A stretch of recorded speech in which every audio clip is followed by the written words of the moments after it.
over the course of the last couple days, I've not been feeling great at all.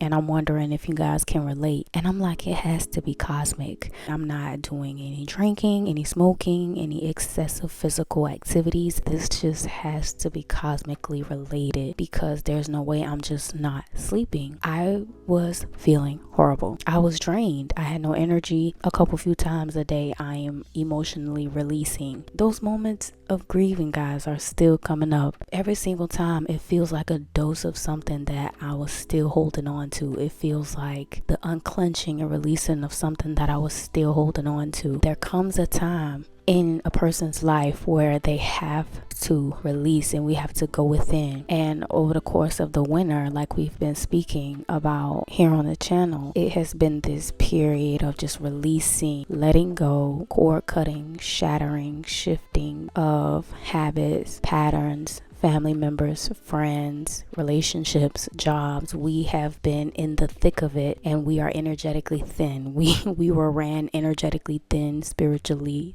Like I said, we had that period, or we experienced the period of cleaning up house emotionally, physically, energetically, spiritually. We have been doing the work. It just felt like it was cosmic. So I really want to know if you guys have been having trouble sleeping and getting a good night's rest. I'm like, something is changing. We have to be closely aligned or closely linked on the brink of something or on the brink of a shift, because we're not sleeping, and that's pivotal. A good night's rest is pivotal for, our functionality. We need good sleep to be able to show up at our best and perform at our best, right? So I was called outside and I spent some hours out there and I came back inside. Literally like 5 minutes later, I was called back outside again. And one thing led to another.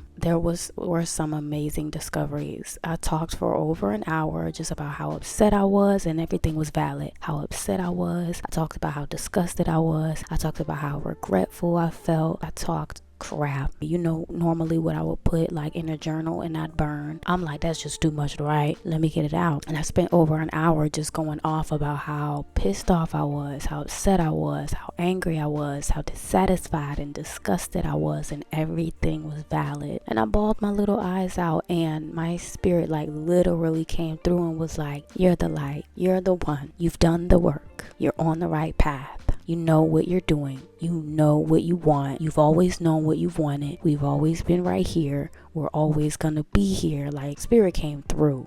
I really came through for myself, or whatever it is that you believe in, or the terminology for whatever it is that you believe in really came through. But I'm like, okay, it's transformation season. We are transforming. We are probably still in a caterpillar phase, and I know that's probably something that some of us do not want to hear. I am so ready to be a butterfly. Look, I get it. We are so ready to spread those wings because we've been in this long resting period, this long introspection period. And I hear you. We are so ready to be a butterfly, but seeing the caterpillars in abundance got me thinking I need to slow down. I am still in introspection season. The caterpillars in abundance got me thinking, okay, maybe I'm ahead. Maybe I'm seeing the sunlight and I'm seeing the early spring blooms and I'm thinking I'm there. I'm thinking it's tomorrow, or maybe the day after tomorrow.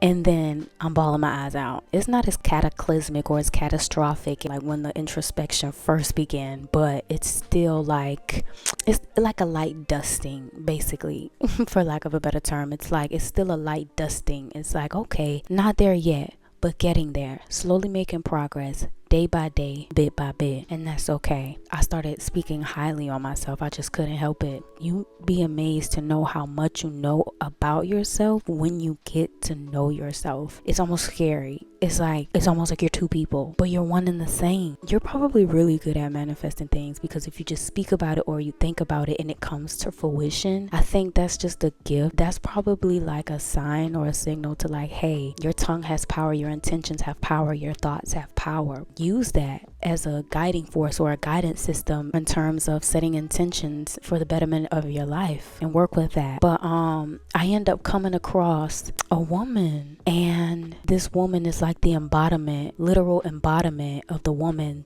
that I'd like to grow and develop into. And everything that was attached to her, all of her specialties, her talents, everything that was attached to her in terms of professionally and spiritually, I'm like, that's exactly what I want to do. That's exactly how I want to be. I want to say I ended up in her sacred space. And what's funny, she is literally right up the street from me. And I listened to one of her songs. I don't even know why I'm speaking about this, but because things like this happen to me, and I'm not gonna hold you, they happen quite often, or they happen enough. Some of them on like a vague scale. I'm like, oh, you cute. I'm hearing that you hear me, but like this one was like loud, because she was like, follow the white rabbit. Why, I kid you not, like 5 minutes later, I'm outside now, I'm still in nature, a little brown cute bunny rabbit come hopping around the corner in the yard, and he just sitting there. I'm looking at him, he looking at me, and I'm looking at him, look at me, and I'm just like, you're not kidding. No, that's what I say. I was like, wow, you're not kidding. And so the little bunny, he just scurries. I'm like, oh, please don't run, because I love to capture him.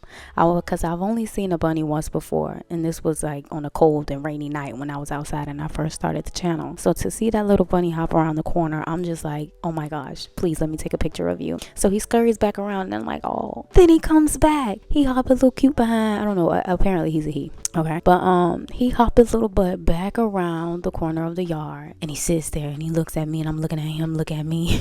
He looks at me, looking at him, and I'm just like, can I please take a video of you? Then he runs behind me, and I follow him with the camera, and then he scurries. He just dips out of there. I guess he was like, look, I can't get to where I'm going from over there, so I'm gonna come over here and you gonna get out my way. I was like, okay. He just scurries into the bushes, scurries into nature, and I'm just like, okay, you're not kidding. Follow the white rabbit. He was brown, but close enough. But anyway, she's like the epitome and the embodiment of like everything she's certified in. I want to learn, and I was wondering, damn, am I doing too much? Is that all accomplishable in one lifetime? I'm like, 'cause God is a lot, and I'm just seeing that that's possible. And I was just having these, I don't want to say visions, but, and it's not like see stuff, but like I can envision stuff. Like, you ever just like think about your crush? You think about walking up to him, and you short and he tall or whatever, and then he like, you smiling at him, he's smiling at you. It's like that. You can see that, you can feel that, so it's valid. So I can see me being certified in this, taking courses for that, getting specialized in this, becoming trained for that. I just see it all the time, but I'm like, ooh, this is gonna be a long journey, because I don't know how, but I don't need to know. I just know this is what I want. It'd be like nuggets to keep you going, to keep you motivated, to keep you sparked, to keep you aligned, to stay inspired. Follow those.